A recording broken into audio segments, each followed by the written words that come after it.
Hello everyone, Ruby Ravel here, mystical mermaid and scuba diver of the subconscious, here to talk to you today about Mercury in Pisces, the sign of its fall. Now, when a planet is in the sign of its fall, that does not mean it is a negative placement in a pejorative sense. Rather, it is in an area of the zodiac where its natural properties and functions are not able to express themselves in a normal manner and therefore have to find creative or abnormal means of expressing themselves. Planets are not that different from people in that we all have particular environments in which we feel we can thrive, in which we feel we can be our best selves, where our values and our personality and our temperaments make sense and can be made the most of. Likewise, we also have environments where we feel ill at ease, awkward, and as though we just shouldn't be there, that is a no man's land we are better off staying outside of. A Hell's Angel might look good on a Harley Davidson streaming down an American motorway or associating with ne'er-do-wells in some sleazy biker bar, but he's going to look a bit shifty if he's in a children's creche.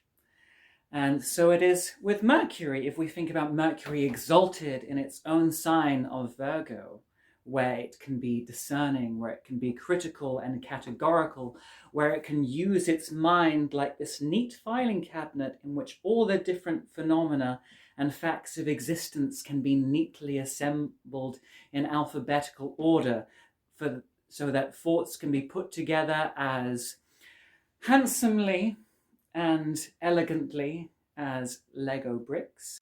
But Mercury in Pisces is not able to behave himself as he would wish. All of those neat filing cabinets of thought quickly find themselves waterlogged and dredged to the bottom of the Mariana Trench. And this is because the function of the waters of Pisces is not to reinforce our capacity for critical thinking, but to totally submerge us in the ocean of immediate experience. The problem is when we are always trapped in that logical, rational mind that is putting things together and taking them apart and treating reality as this machine that can be constructed and deconstructed at will, it creates this barrier of separation, this detachment, this dispassionate approach to living, which is very nice for earth signs, but which to water signs feels like death itself. Rather than creating this arbitrary boundary between you and I, between self and other, between inner reality and outer reality, Mercury in Pisces acts as a wrecking ball to all such nice distinctions. Everything flows together in one interfused oceanic whole in which our sense of being infinite rather than finite is reinforced. It puts us in a dreamy, entranced approach to reality that makes us receptive and open to all the different fractaling byways of experience rather than just being focused on what is considered to be relevant.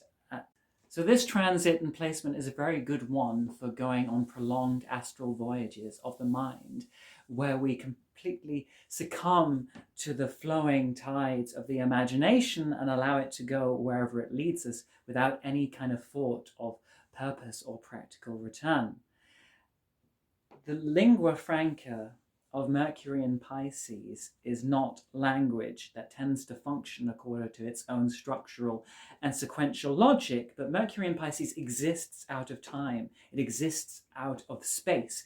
It exists in the dream time of the deep imagination that can connect to the infinite ancestral past and also to all the infinite possibilities of the future, which makes it an amazing fantasist. Some of the most creative people I know have had Mercury in Pisces because it seems like whenever they close their eyes, they are confronted with this cinema screen of endless images and stories that they can mine and delve deep into for all of their art.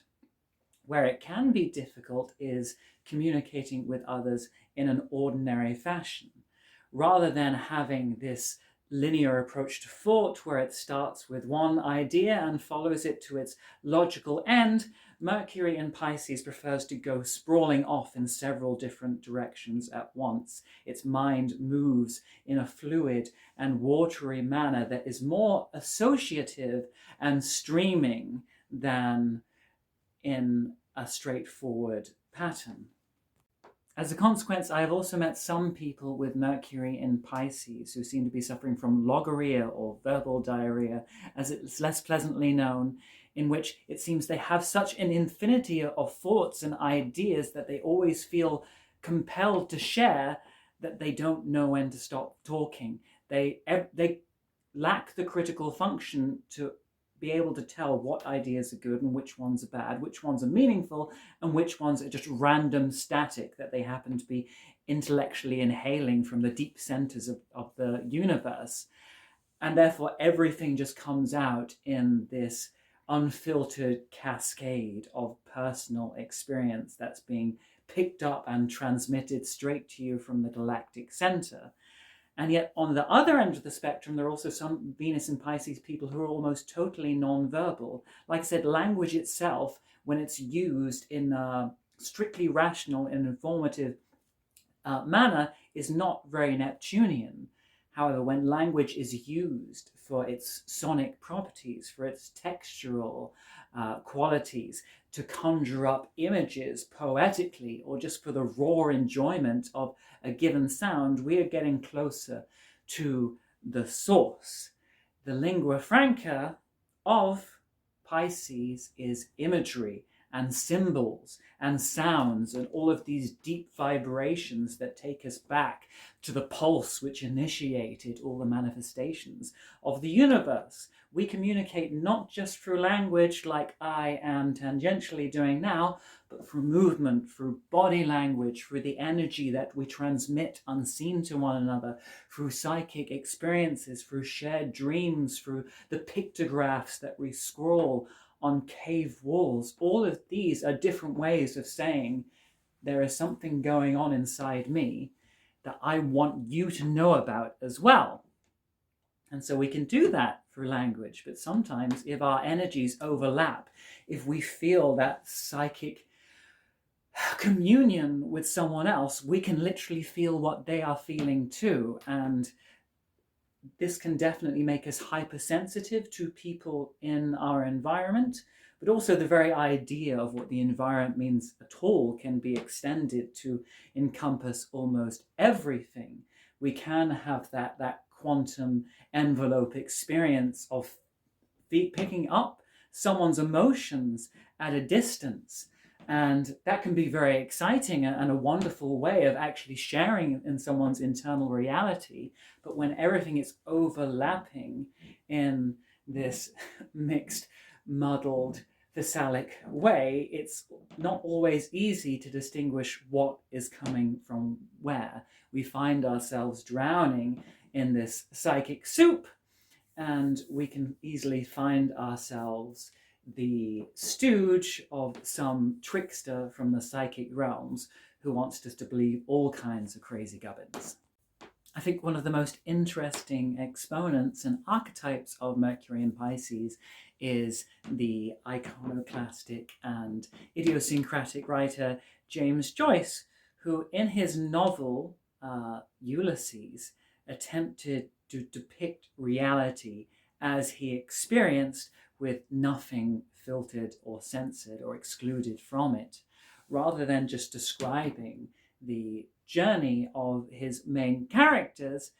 Their inner experiences and what they are experiencing in the outer environment are all mixed together in this murky, technicolor, bewildering mash of prose, where descriptions of their physical actions and the free associations of their thoughts running off in all directions are just put together without any clear-cut separation.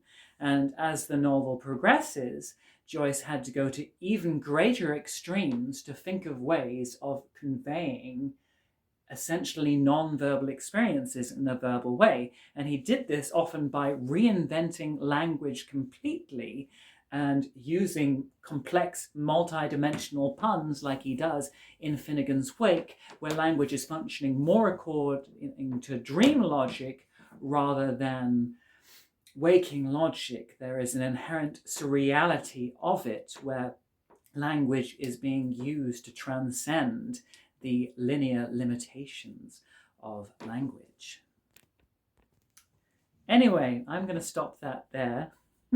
I found this video very hard to make because I had to keep doing retakes because Mercury in Pisces is not resonating well with my own Mercury in Virgo. It is used to being able to construct itself on a long-term scale without getting distracted or lost quite as easily as I have in the construction of this video.